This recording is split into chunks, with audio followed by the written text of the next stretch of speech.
everyone, and welcome to episode 2 of the Justin Kier podcast. I'm your host, Justin Kier, and today's episode is going to focus on something that is, how do I say this? It's a little bit dark, literally and figuratively, and it's actually an episode that I was a bit hesitant to do. It's just going to be me talking. I don't have any podcast guests at this time. But the reason I'm doing it is I've had some people that I know reach out and have asked me to do this particular topic just because this is something that I have been studying for about 15 years, and you'll understand why a little bit later in the podcast episode. But um, the purpose of this episode is more of an educational experience in terms of learning more about the topic. Full disclosure that I am going to be looking at this through the lens of a Christian. So if you're somebody that's not of the Christian faith, you may notice that I have a little bit of a bias in terms of this particular topic. But our focus today is going to be, who are the shadow people? And you may have heard that term shadow people before. It's something that has become more common, I would say, probably in the last maybe 10, 15, 20 years. It's something that if you put it into YouTube or Google or something like that, you'll hear, or, TikTok, Instagram, fill in the blank social media platform, or, search engine or whatever it is. And you're going to be hearing stories that people tell of shadow people. And you might say, okay, well, Justin, that sounds sort of ominous. What are shadow people? Who are they? Why are we talking about them today? So what I'm going to do is I'm going to pull up a presentation here that I've put together. And again, I hope that this presentation is helpful to some of you out there. My guess is that whether you're somebody that's watching this podcast because you know me personally, you have sort of stumbled onto this podcast as part of the toy maker community, or you just typed in the title of the podcast, or you just put shadow people into YouTube, and this is what came up for you. Thank you for being here. I appreciate the support. But something tells me that if you're watching this, you've either had this experience or you know somebody who's had this experience. And you might say, oh, okay, what does that mean? So, the big question is, who are the shadow people? Okay. So with that, before I even jump into this, I do want to say a couple of things. This is a topic that, particularly for those of you that may have had an experience like this, I just want to say this is going to be a bit of a trigger warning. So if this is if this is a topic, particularly if this is something you've experienced and this is upsetting to you, you may want to sort of stop now. But if it's something that you'd like to hear more about, just from my perspective and some of the research that I've done on the particular topic for about 15 years now, stick around, and I think you might get something out of the presentation. A couple of other things just to sort of mention here, that we're going to be talking about the shadow people phenomena, but also sort of the idea of sleep paralysis, which is a legitimate medical condition. And I'm somebody that I think it's important to say that I'm not somebody that thinks that there are, demons and ghosts and goblins behind, everything, right? There are legitimate medical explanations for some of the things we'll be talking about today. Some of them can be induced through medication, or yeah, different types of things that people might be involved with. So if you've had one of these experiences, especially the sleep paralysis aspect of this, it is very possible that you could just be having a reaction to some sort of medication that you're on, or some sort of change in your physiology or something like that. I don't want to necessarily implicate that we're about to go down some sort of demonic rabbit hole or something like that. And with that, you probably say, oh, this sounds like an interesting topic. So let's define the experience. Okay, so there's sort of a kind of a multi-layered aspect to all of this. You have what are known as shadow people. So when we talk about shadow people, generally speaking, as you can see on the screen, I'm just going to go ahead and kind of read off my bullet points here. Shadow people would be a humanoid shape that appears to be dark. Usually people describe it as sort of blacker than black or darker than black. Um, just kind of a shadow that has sort of vague features about it. I'm going to talk about some of the different typologies of shadow people here in a minute. But basically, it's something that somebody would see that sort of looks like a silhouette of a human. There's some sort of humanoid shape to it. Um, in addition to that, there's also sort of this feeling of malevolence associated with it. It's not a positive feeling. Like it, sometimes you get the feeling somebody's watching you, and then you sort of see something out of the corner of your eye. And sometimes you can, there's plenty of stories of people seeing different typologies of this phenomena, sort of straight on looking at it, seeing it, um, and experiencing it. And there are some forms of shadow people through my research and through just the testimonies that you'll hear out there on the internet that can be more aggressive. And what we mean by that is that there is more of a physical component. Sometimes there can be an auditory or verbal component, and even sort of a threatening physical component to that as well. That's why I sort of put out this trigger warning that if you're somebody that has had, for example, what some people would describe as the hag experience.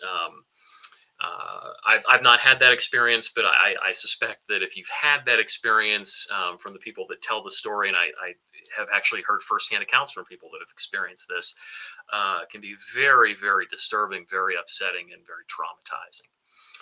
And chances are, like I said before, you probably know somebody who's had an experience like this. Even if you have just sort of seen something, you probably have been somewhere, maybe by yourself, not always by yourself, but sometimes you sort of get this feeling like somebody's watching you and maybe see something out of the corner of your eye.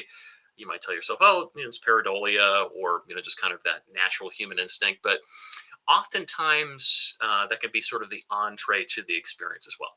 So that's shadow people, just generally from kind of a definition standpoint. You see sort of this humanoid shape. It looks like a shadow, looks generally like a human. Oftentimes there aren't a whole lot of definitive features about it, but we'll talk about some of the typologies here in a second. Then there's another aspect to this. So some people just simply see shadow people, but the more intense experience that isn't always related to shadow people is something called sleep paralysis. And generally, medically speaking, this is typically, the brain hasn't sort of caught up to the body, so to speak. Or excuse me, the body hasn't caught up to the brain, I should say, where you may wake up in the middle of the night and you may be aware that you're awake, but you can't move your body. That's, pretty common description of sleep paralysis. However, oftentimes this can be accompanied by a feeling that there's some sort of evil presence in the room. And occasionally, in addition to the feeling that there's something in the room that's sort of maybe has its eye on you, or there's some sort of sort of a bad feeling about it. Oftentimes there can be sort of a visual manifestation of the entity, and very often those are described as shadow people. That's probably the most common experience. Some people describe other types of things. We certainly could go back into ancient times and even modern times, right? And sort of get into that. I don't want to sort of go down the road too quickly here, but that'll be our next slide. And I think generally speaking, one of the medical definitions or classifications, you've got that REM behavior disorder, the RBD is something that might be called. The interesting thing about this, though, is that people that experience this experience very similar things. You would think that there would be a little bit more diversity with this experience, but the thing that sort of makes it interesting, at least to me from a medical perspective, that maybe takes it beyond a medical perspective, is that a lot of people will report having very similar experiences. They see the same entities, they see the same typologies and things like that, which sort of, to me at least, lends it a little bit more of the paranormal credibility. So shadow people across cultures, and this is sort of a blend of just a variety of research that I've done over the years. There are a ton of excellent YouTube videos out there, articles and things like that. This isn't pulled from one specific source. This is just some things that I've come across over the years that have written down and documented just for my own personal research purposes. But if you go back into ancient times, oftentimes you'll hear about the incubus, which is a male, or the succubus, which is the female. This sort of goes back to one of the typologies that we'll talk about called the hag which is a version of the shadow people that people describe it. But typically, your incubus or succubus experience is going to be there's some entity. It's sort of holding you down, and there's sort of a SA component to it. Unfortunately, so there's sort of those references that you can find in cross cultures. Also, across much of whether it's Western ideology, Eastern ideology, generally the experiences are demonic. Some people will label it as goblins, fairies, evil spirits, elementals. There's all different types of classifications from classical literature and history and things like that sort of classify this general experience with different labels, just depending on sort of the cultural norms in which you're reading through. From an Eastern perspective, if you go through, I've got a few specific ones listed there. Middle East to Eastern. For those of you that might be watching from who are Muslim from an Islamic background, you're probably familiar with the jinn. Very common sort of association with shadow people there. In some of the Islamic literature, jinn can sometimes be positive entities. Usually they're negative sort of trickster entities that aren't to be trusted. In a few specific locations, just a couple of examples of what these types of entities are, particularly those related to sleep paralysis. In Sri Lanka, there is a label associated with them that is a ghost that forces one down. Through Chinese literature, there is a name which is associated with a ghost pressing on the body. In Vietnamese literature, the name would be an equivalent to being held down by a ghost. And I read this, I don't know how to pronounce it, but the Hmong or Hmong background, a crushing ghost would be sort of the naming convention there. And, for those of us watching with more of a Western upbringing, the Greeks and Romans often attributed things like this to evil spirits. Here in the Judeo-Christian realm, we would sort of think of them as unclean spirits, demons, maybe even if you go to like the Book of Enoch or something like that, maybe the disembodied spirits of Nephilim or something like that. Also here in the southeastern United States, along the Gulf and southeastern coastlines, many of you are probably familiar with voodoo and Geechee culture and things like that, where you might hear about boo hags and sort of different sort of classifications of this. All sort of very similar in terms of the descriptions, in terms of these dark entities, which either will sort of show up and sort of observe you, or the more aggressive classifications might sort of hold somebody down and creates a very negative physical experience. There's also a couple of cross references here with more kind of the current line of thinking. I remember listening to an old Art Bell episode where Art Bell, many of you know Art Bell, had I think he's talked about this a few times. The episode that I'm thinking of, he had a Native American chief, I believe, on the episode talking about shadow people, and he sort of opened up the phone lines to people just to see if anybody else had sort of had this experiences. And I think the phone lines were just sort of clogged up with people, and he was sort of overwhelmed with the number of responses and experiences that people reported. So this is a pretty common thing that people report. So in current times, whether it's the Art Bell show with some different explanations, the term interdimensional is pretty popular these days. I don't know if that necessarily is really a physics thing. You hear different physicists sort of entertaining the people that are really into UFOs and stuff like that, talking about interdimensional. But if you think about it from a Judeo-Christian perspective, we sort of think of these, the Bible tells us that we're not, sort of wrestling against flesh and blood, but the evil that can reside in some of the high places and the unseen places. So you can sort of get a perspective there. Alien abductions, whether you believe in alien abductions or not, there are a lot of similarities in terms of the experience, as well as we're going to talk about some of the ways that people have stopped the shadow people experience. And if you follow people like Joe Jordan and others that are UFO researchers with a Christian background, you'll hear a lot of stories about the stopping of the phenomena using a similar process here. Black-eyed kids, BEKs, that's a fairly recent phenomenon. You probably, if you're into shadow people and UFOs and stuff like that, you probably have heard of black-eyed kids. That's a phenomenon where usually people report seeing children or sometimes like teenagers, maybe young adults, where they'll be interacting with somebody. They usually knock at your door, or you're getting into your car or something like that. And they usually want to gain access to a physical location that you're occupying, so a car, a house, that kind of a thing.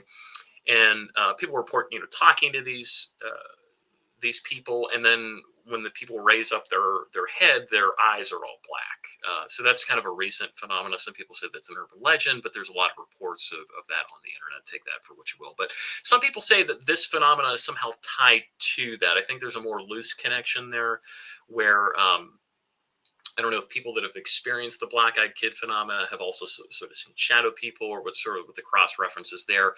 But I figured I'd mention that just in the event that maybe somebody has experienced both of these as well. So one of the other, we're delving into conspiracy theory land, and I apologize for anybody that's really not into this kind of stuff that's watching this, because they know me. But one of the things that's out there is that I've got remote viewing listed below secret government and technology. There are a lot of people out there that have all kinds of interesting theories about the government and, the secret technology and stuff like that.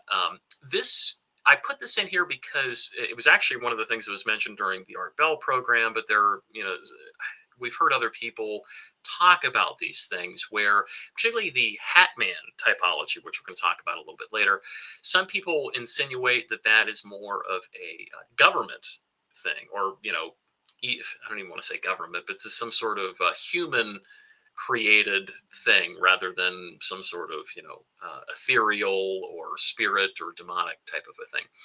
And I put remote viewing, for those of you that don't know what remote viewing is, that's sort of generally classified into some of the psychic and projection of your consciousness elsewhere. Think of remote viewing as usually it's some sort of government thing, but it's become more popular now because people that used to do it in the government now teach people to do it, just in public or in private settings, kind of a thing. But think of somebody in a room, they get an envelope with coordinates or base information.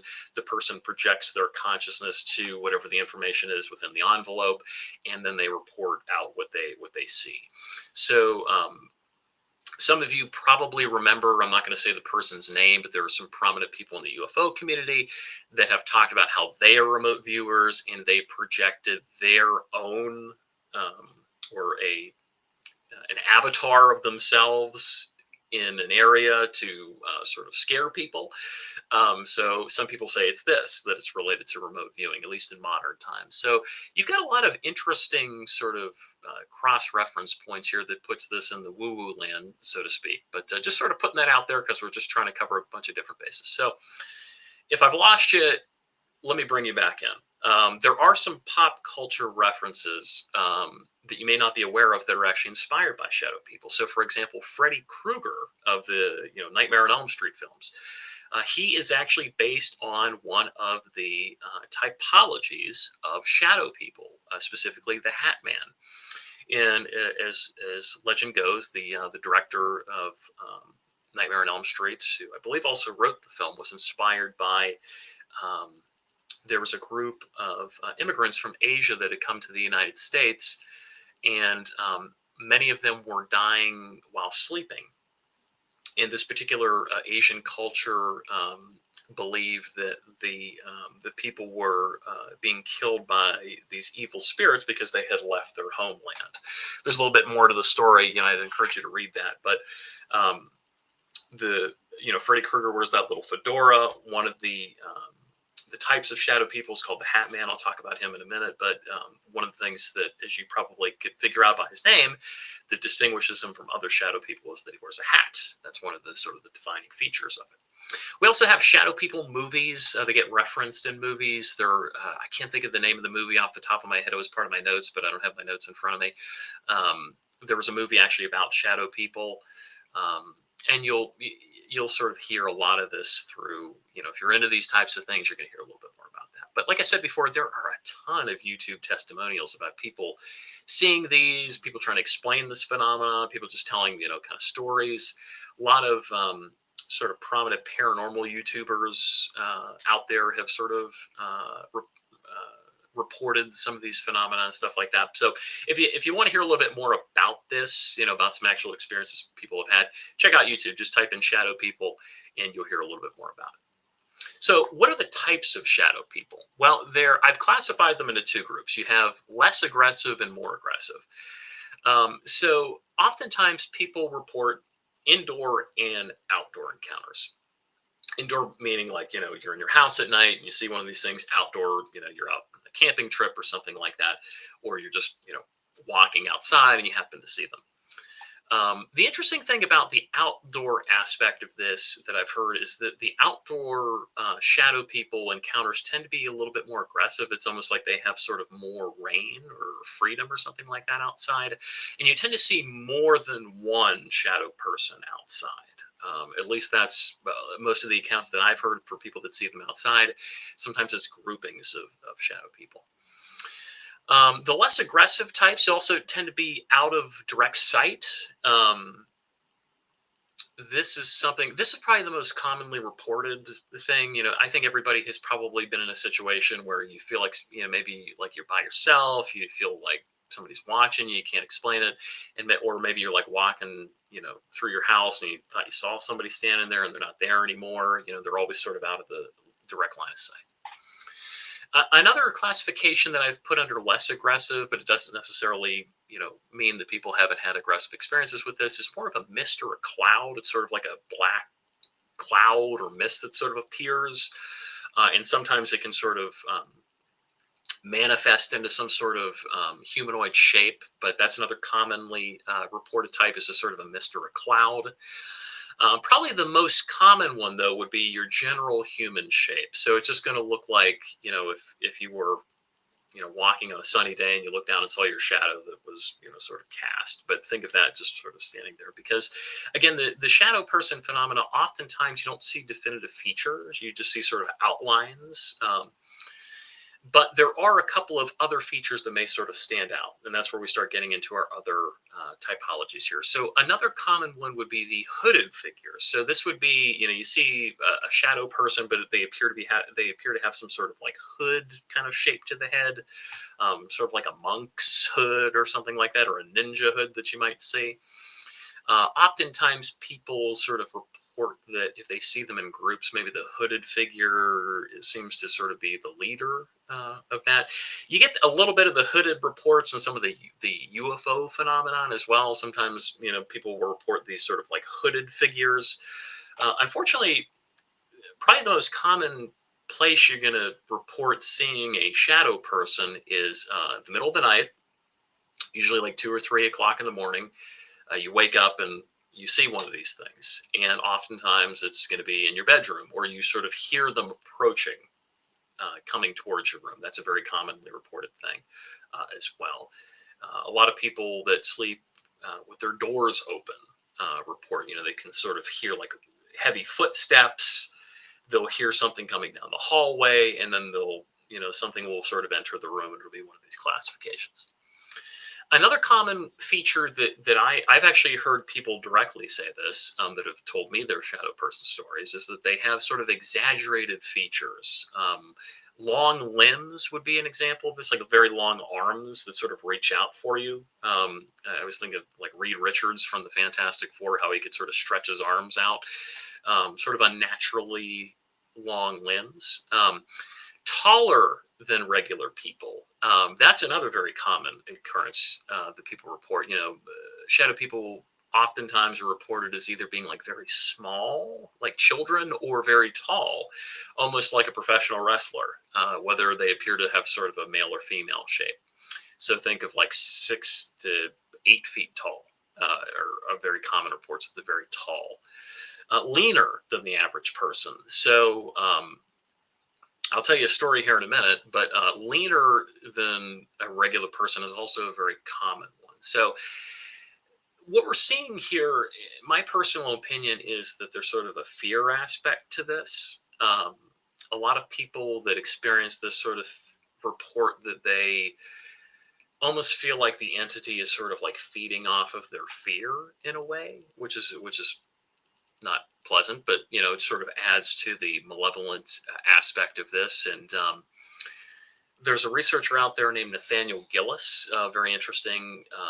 He's not talking directly about shadow people, but he has a really interesting perspective on his research, and check him out. Nathaniel does some really great work, but he talks about sort of a parasitic type aspect to some of the paranormal, and even a specific typology that I think he's coming up with. As I've listened to Nathaniel over the years, I think his theory has evolved. So check out Nathaniel. He's got some good stuff out on YouTube and stuff like that. The more aggressive types. So this is where it gets a little bit more scary. So if you're encountering something like this is where we're going to talk about later in the podcast how people have reported stopping the encounter and then terminating the experience. So more aggressive. The first thing I put there is parasitic pest. I wanted to do sort of that transitory bridge here, where there seems to be an aspect where people might hear voices, or the voice might sound like a chirping. It might sound like voices that are sort of indistinguishable, right? You hear voices, you can't make out what's being said. There's an aspect of the elongated limbs reaching for somebody, the approach aspect that I talked about, sort of this idea that maybe whatever this is sort of feeding off of the negativity or fear that it's creating, which is not a pleasant experience. Outdoor encounters. So many of the stories that I've heard from people on social media, and even people that I've talked to that have had outdoor encounters with this, it seems that whatever the shadow people are, if you see them outdoors, they tend to have a little bit more freedom in terms of what they can do. They tend to be a little bit more aggressive in an outdoor setting. Don't know why that would be the case, but that's sometimes is what is reported. Like I said earlier, oftentimes if you see shadow people outside, this is going to be something where you might see more than one, with the exception of the last name on the list here, and I'll get into that in a second. Dream invaders. Okay, so this is another sort of bad aspect to this whole thing, where oftentimes this happens after somebody sees one. And what I mean by a dream invader, it's kind of interesting that Freddy Krueger is sort of based on shadow people, and I sort of wonder if this aspect of Freddy Krueger is also based on some reports. But dream invader, meaning that people often report that they will encounter shadow people in dreams after seeing them, and usually the behavior in dreams is much more aggressive. Not great, but that's what a lot of people report. I talked about the alien abduction tie-in. So regardless of what you think about alien abductions, there are they did a report years ago, and I think they said 1 in 40 people reports having had some sort of alien abduction experience. But if you listen to people tell stories about alien abductions or interacting with things they think or are aliens, a gray, a reptilian, a Nordic, or whatever classification, a insectoid or a mantid or something like that, oftentimes the encounters are very similar. They wake up in the middle of the night, there's something at the foot of the bed, it's looking at them. Sometimes they're paralyzed. They don't seem to have a lot of control over the situation.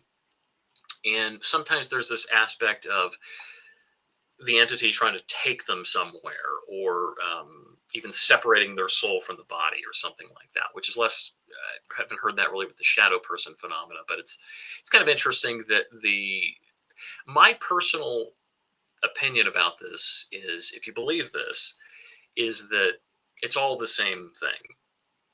And I'll get into that in a minute, but I think it's all the same thing wearing different masks. You'll hear, Jacques Vallée, of course, very famous UFO researcher, talks about, as people call it, the phenomena, which is sort of the general idea of it's whatever it is, it puts on a different mask, right? based on the person that it's interacting with. Another aspect of this would be the hag. So this is a very common experience. This sort of goes back to the incubus succubus idea. And the hag is, I won't say the person's name, but I actually had a conversation with somebody that told me about their hag experience at a toy show recently that I was involved with.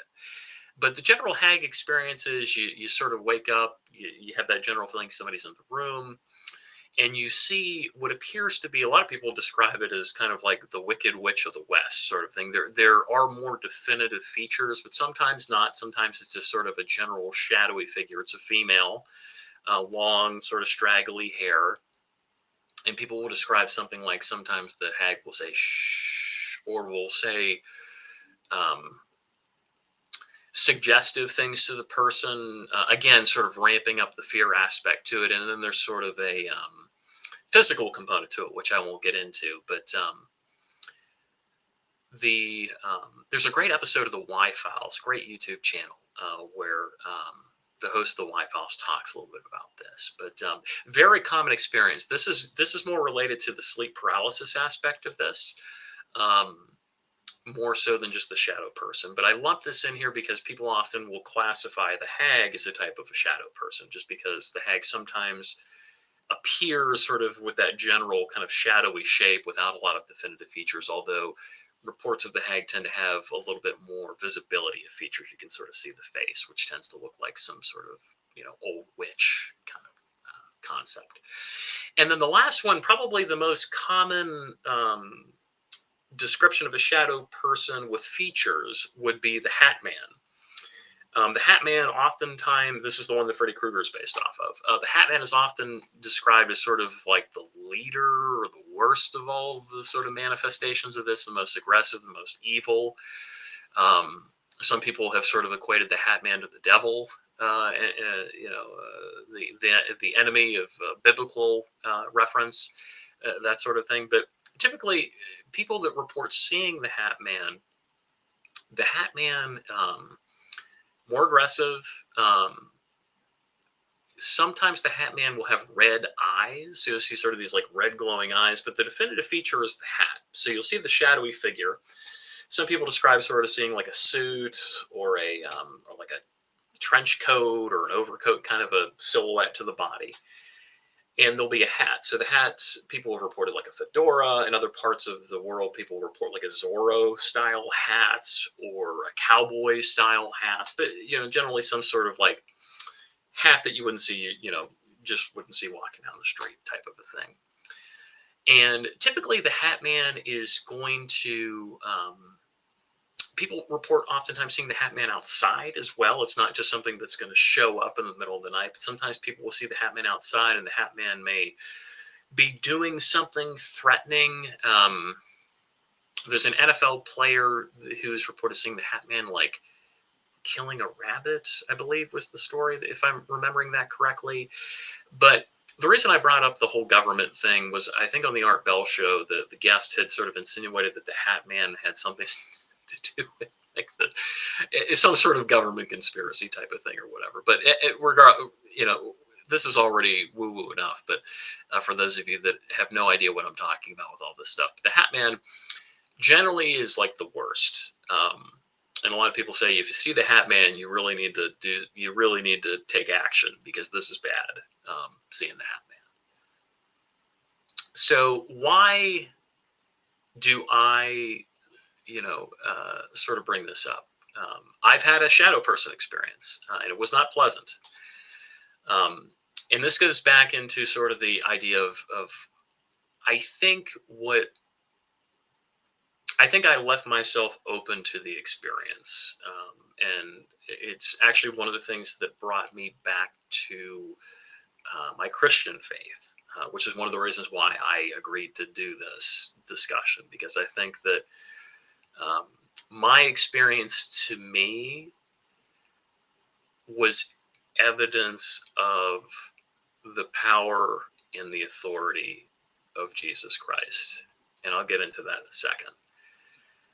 But what attracts shadow people? What are some of the common things that people report sort of attracting shadow people? What is some of the evidence? Well, oftentimes people will say that they were sort of doing things that they shouldn't have been doing, particularly from a Judeo-Christian perspective. So, for example, a lot of people will sort of say that you have invited them into your space. You'll hear Catholic priests sort of talk about this with demons. You'll hear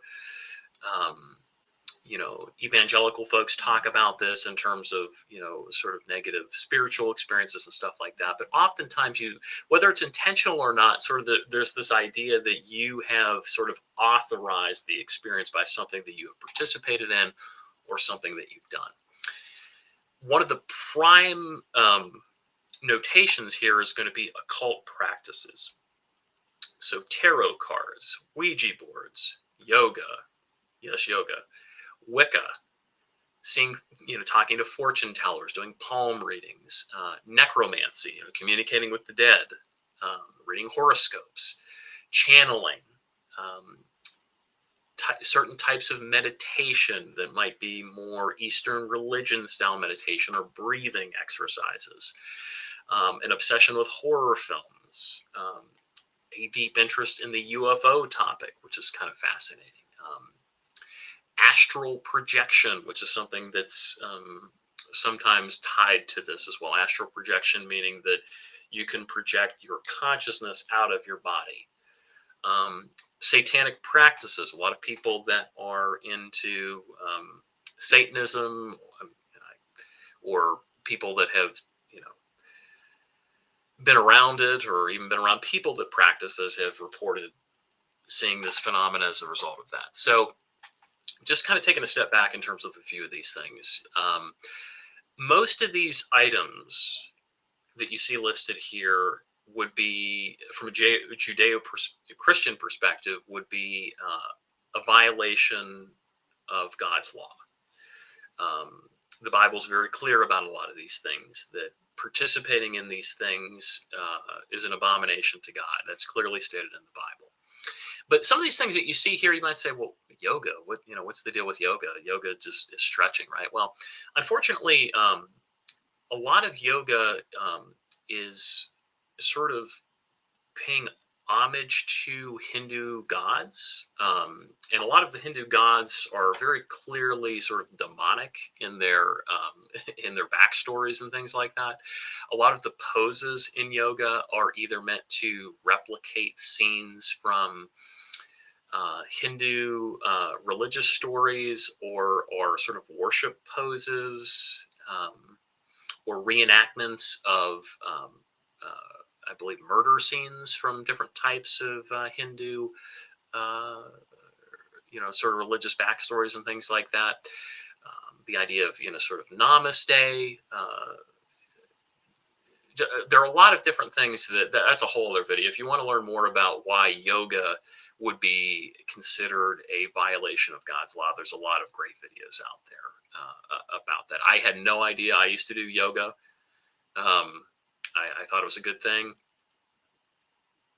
Now that I'm a Christian, I will not do yoga. I will never do yoga again. Now, stretching, that's a totally different thing. If you're just doing stretching, physical stretching for your body, through some sort of medical professional or a physical therapist or something like that, you're good to go. But if you are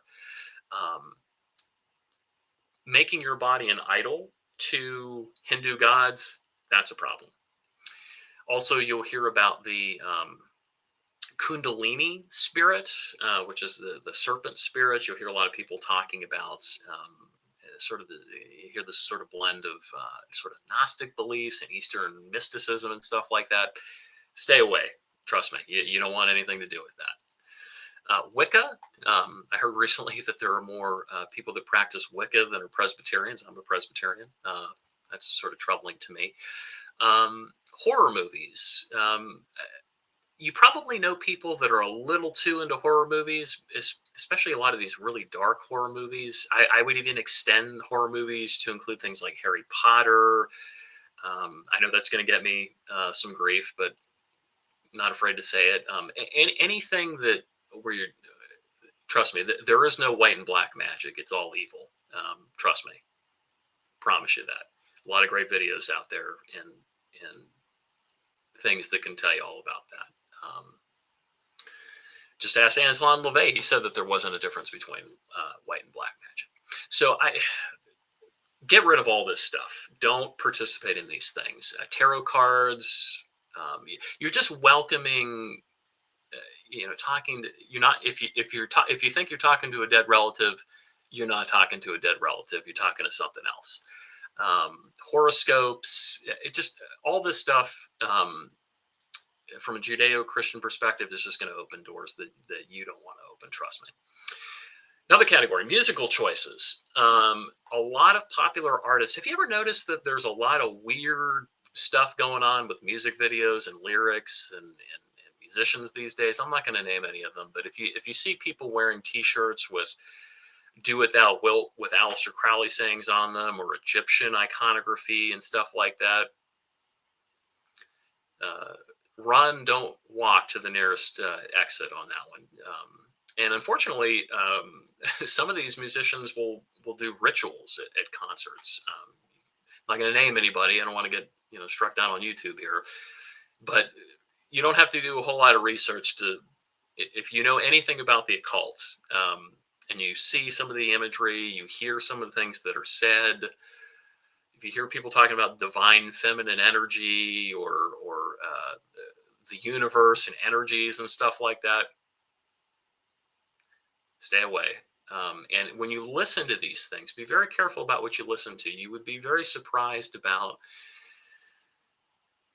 A lot of musicians will report they do sort of channeling or automatic writing for things, and meaning that they sort of open themselves up and just start playing music or writing lyrics based on things that are sort of channeled to them. And you also hear that with a lot of movie actors. A lot of movie actors will talk about how they sort of open themselves up to the spirits. Not good. Another way that you can attract shadow people, cursed items. So I think, if you sort of look into Catholicism a little bit, I'm not a Catholic, but, this sort of goes even beyond Catholicism, but they talk a little bit about this, probably more so than the average, Protestant, would be demonically attached items. So an example of this would be like if you were recently gifted something by somebody, or maybe you purchased a used item, and all of a sudden these kind of weird things started happening. There are people out there that will put curses on physical items, and that can be a manifestation of some of this activity. So some items can, in theory, have a demonic attachment. Also, family connections, generational gateways. I think this was actually something that maybe opened a door for me as well. Parents, grandparents, or others may, oftentimes you'll hear children having shadow people experiences, or alien abduction experiences, or whatever the case might be. And then you'll find out that the parents are doing one of the occult things that I talked about, or you'll hear about different involvements in different organizations that do rituals and things like that. I'm not going to say any specific names, but you could probably figure out some of the entities that I'm referring to out there.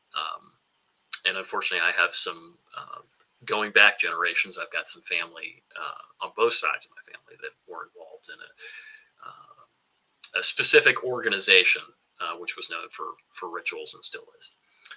Mental health. Also, this is my personal opinion. I've heard other people talk about this as well from the parasitic aspect, but oftentimes shadow people are sort of attracted to depression, anxiety, hopelessness, anger, general negative emotions. The Bible tells us that we should, trust in the Lord, cast our fears on Him.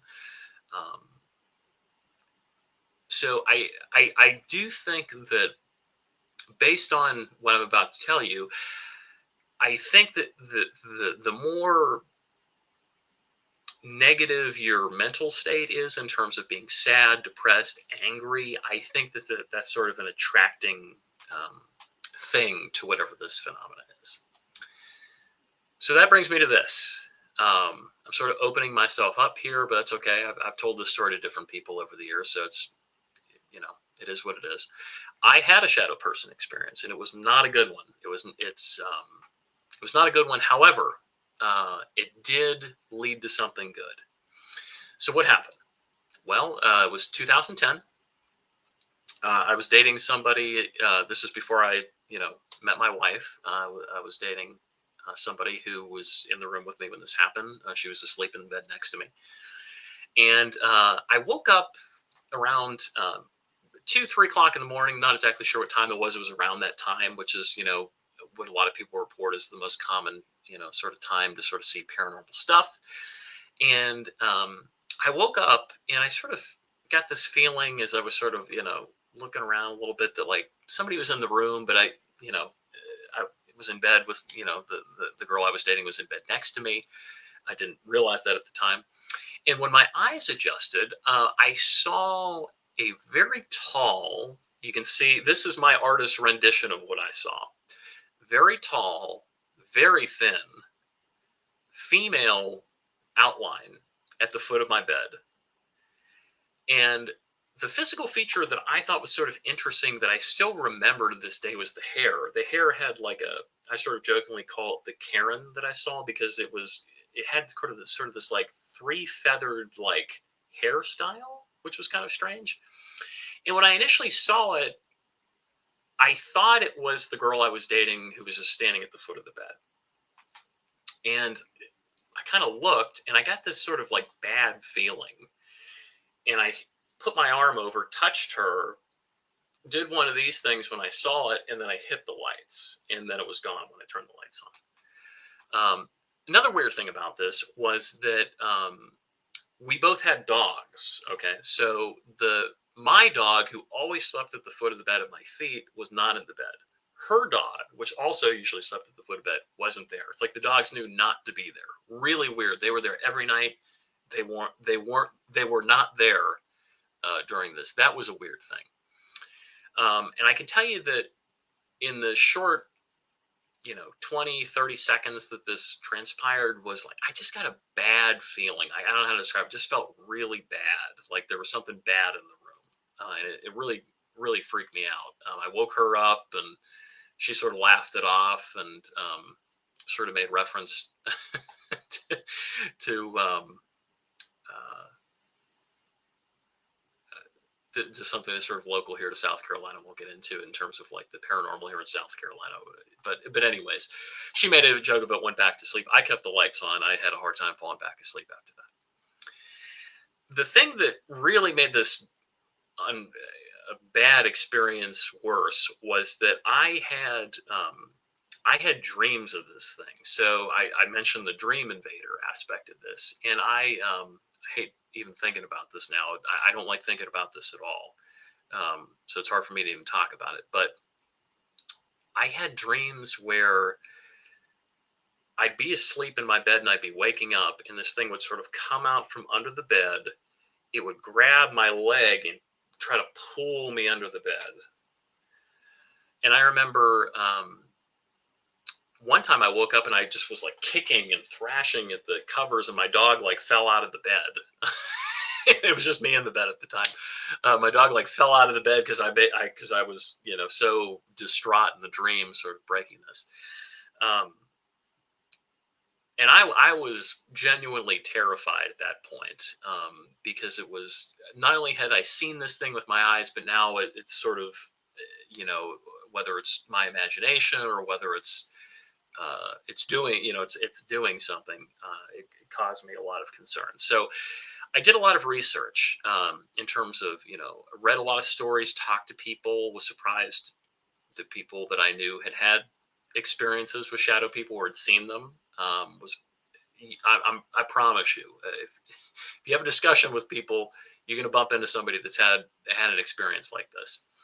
So the question that people ask me who have had this experience, and the reason I'm doing this because people have asked me this, and I said, let me sort of put it together, is you can stop the experience and then you can terminate the experience. Those are two different things.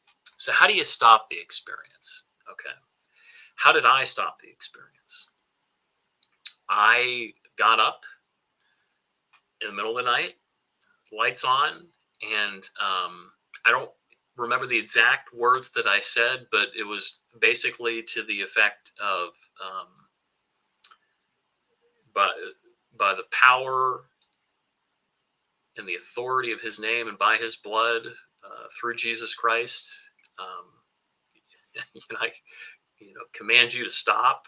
This will not continue, etc., etc. Calling out to Jesus for help to terminate the experience, to stop it. And I can tell you that worked. Never had another shadow person experience after that.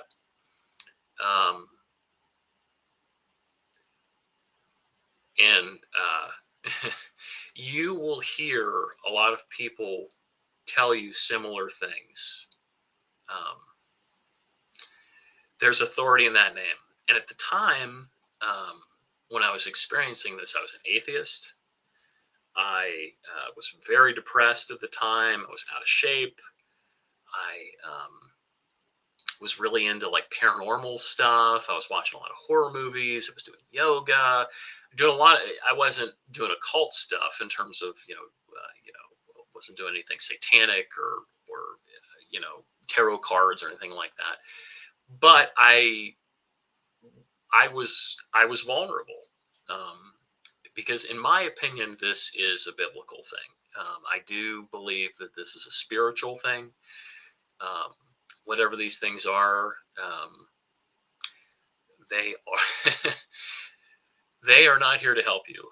There are a few people out there in the UFO community that'll encourage you to sort of like participate with shadow people. Run from those people. Run from those people. Trust me. So how do you stop the encounter? Okay, so there's how do you stop the encounter, and then how do you terminate the encounter? So first of all, you have to, if you see one of these things, particularly something that's aggressive, and you have control of your body, meaning you're not in sleep paralysis. Trust me, when you see this thing, you are going to be terrified. Be sincere in your call for help to Jesus. To Jesus, okay? It's not a magic word. If you sincerely, like Romans 10:13, I've got some Bible verses listed here on the screen. For whoever shall call upon the name of the Lord shall be saved. Don't say his name like a magic, he's not a genie. It's not a magic word, not a get out of jail free card. If you genuinely call for his help, he will help you. I promise you that.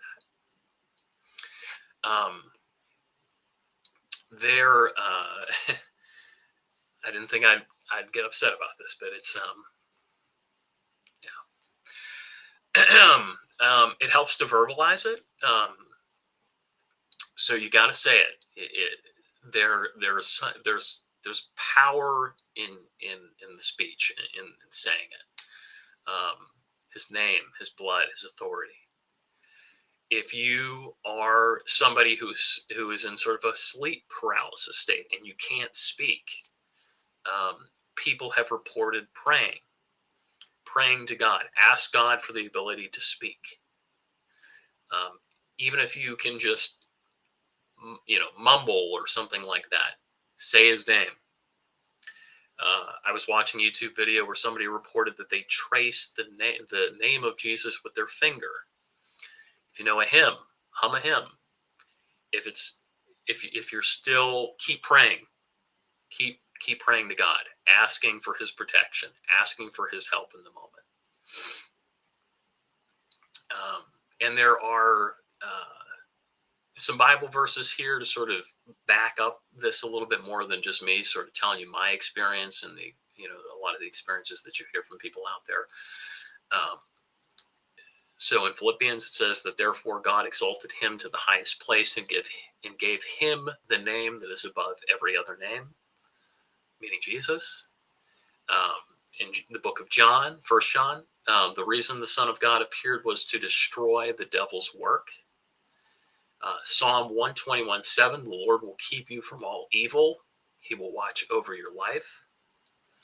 Luke 9:1, then he called his 12 disciples together and gave them the power and authority over demons. In Luke 10:19 through 20, I give unto you power to tread on serpents and scorpions and over the power of the enemy. This is particularly the case if you are a Christian. If you're somebody that's not a Christian and you find yourself in this situation, if you, if my experience, as well as the experience that I see reported a lot, is if you genuinely call upon him, he will help you. Now, that's stopping the experience. A lot of people will report that this can still continue, particularly for people that are not Christian, or people that continue to participate in the practices that were described a few slides ago. And even some Christians may report that this experience may continue, meaning that the entities still feel that they have permission to interact with you. You know, the Bible tells us to test the spirits. I put that in there just as sort of an additional note here. But think of, there's a story in the Bible, the sons of Sceva, and these are people that witnessed Jesus's apostles casting out demons. But I believe they were not followers of Christ. So what happened was they went into this home where there was a man possessed by demons. They tried to cast out the demons, even though they weren't believers, and the demon overpowered them. And I think declothed them and sent them bruised and naked running out of the home. So I share that story to say this, that when you call upon Jesus and it works, that should be an indication to you that you need to give yourself over to Jesus. I know that's what I did. So what are some other things that you can do? Well, first of all, eliminate the invitation. So if you're somebody that's participating in these things that I listed before, stop it immediately. Stop doing yoga. Stop listening to this music where people were, doing spells, or stop doing tarot cards. All the stuff that I had listed there. Cut that out. Stop talking to the dead. Stop seeing fortune tellers. Stop participating in remote viewing or astral projection, or whatever these occult practices are that you're involved with. No matter how small they may be, stop them, because there are you're sort of opening a door there. If you think that this is tied to some sort of item that you've been gifted, I've heard a couple of stories from people where they were gifted something and all of a sudden they started having all these bad experiences because something they thought was attached to the item. So they got rid of the item and also, called out to Jesus, and getting rid of the item and calling out to Jesus removed that experience. But to terminate the experience fully, meaning to stop it from continuing on, you've got to do what the Bible calls you to do. You have to repent of your sins. Oftentimes, if you're aware of some sort of generational sin, you have to renounce that. Ask in prayer that the experiences stop and the doors be closed. Pray a lot. The Bible tells us to sort of pray, continuously, right? So pray about it. Read the Bible. The Bible verse that I think talks the best about this is Ephesians 6:11-17, putting on the full armor of God, protecting yourself from the enemy and all of the members of the enemy's army. And continue your faith journey. So turn yourself over to Christ. Grow as a Christian. Go to church. Read your Bible. Pray. And you'll find that whatever that attachment is, whatever the invitation is, going to be revoked. And also help other people who may be having the same experience. Because I guarantee you that if you're having an experience and you're participating in a lot of the same things that other people are, maybe you're doing something as sort of a group of friends or something like that. Maybe you're all playing on a Ouija board or, whatever it might be, doing tarot cards together, something like that. If you're having the experience, oftentimes other people are going to be having the experience, and telling people, giving them your testimony is what's going to help them. So let me go ahead and remove my slide deck here. and just talk to you in general. So who are the shadow people? We don't know exactly, but all indications are that there's some sort of evil, negative spiritual experience. There are some cases where there could be a legitimate medical explanation for that, but oftentimes um, the evidence suggests that many cases are not simply a medical episode or the brain coming out of sleep, just based on a lot of the testimony that you hear. What are the types of shadow people? We've talked about that. Generally humanoid in shape. Sometimes they can have elongated limbs. The most um, specific types are going to be your just general humanoid, the Hat Man or the Hag, as well as maybe a cloud or something like that. What can invite them into your life? We talked about that. So participating in different occult practices, even things that you might not realize are occult practices, listening to certain secular musicians, participating in certain activities that are, the Bible sort of talks about, sexual promiscuity, occult practices, that type of stuff. And do you have any sort of, have you been gifted any items lately? Do you have any sort of generational curses, so to speak? A generational curse would be something like maybe your great grandparent was involved in some sort of occult organization, or maybe your parents, maybe if you have a child and you are participating in some of these occult practices. As a parent, particularly as a father, you are supposed to provide the spiritual covering over your household for your children. If you're not doing that, you are opening them up to experiences like this. How do you stop the experience? Whether you are a Christian or not a Christian, if you sincerely call out to Jesus for help, he will help you. How do you terminate the experience? You discontinue the practices that we outlined earlier in the show. You pray. You seek out the Christian faith and walk in the Christian faith. And you help other people with the experience. That can also help too, because the more people that are aware of this, the more people you're going to help. So I talked about, I sort of alluded to this earlier, but one of the things that turned me to Christianity was this experience. I've had a couple of different paranormal experiences. I talked to a psychologist about it, a very well-known psychologist about it, and Terman. It's hard for me to talk about this. I apologize, because it's a bad memory, or bad memories, and I promise you, what I experienced felt very real, and I know what stopped it. And the thing that stopped it is evidence to me of of the power and the authority of Jesus Christ. And I've felt the presence of the Lord in my life in other ways as well. But this was one of those experiences where it proved it to me. At the time when I had this experience, I was an atheist. I rejected Christ. I was, having premarital sex. I wasn't doing drugs or anything like that. I wasn't medicated.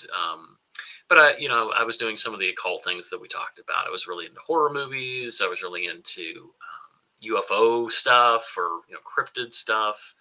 I was into yoga.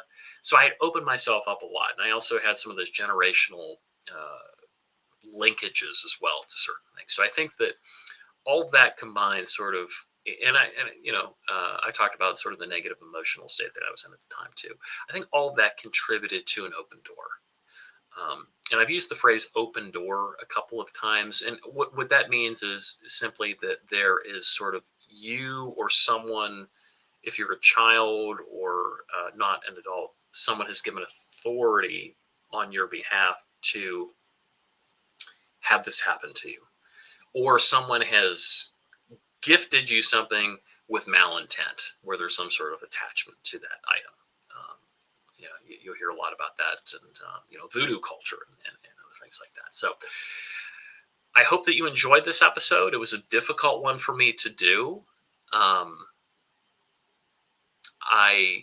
hope that if you're one of the people that asked me to do this, I hope this was helpful to you. I realize that at least one of the people that asked me to do this may not necessarily be of the Christian faith, but I would ask you to sort of consider that. I'm not ashamed of my Christian faith, and this is one of those times where a lot of people will say, where's the evidence? This is just one of many testimonies that you'll hear of the power and the authority of Jesus. And I think that's a good place to close. So God bless you. I wish you well. I hope you enjoyed the podcast episode. And I think in future episodes, we're going to talk a little bit more about some toy making. We're going to get a little bit lighter with the subject matter, because we've had two pretty serious topics in a short period of time. Thank you so much, and may God bless you.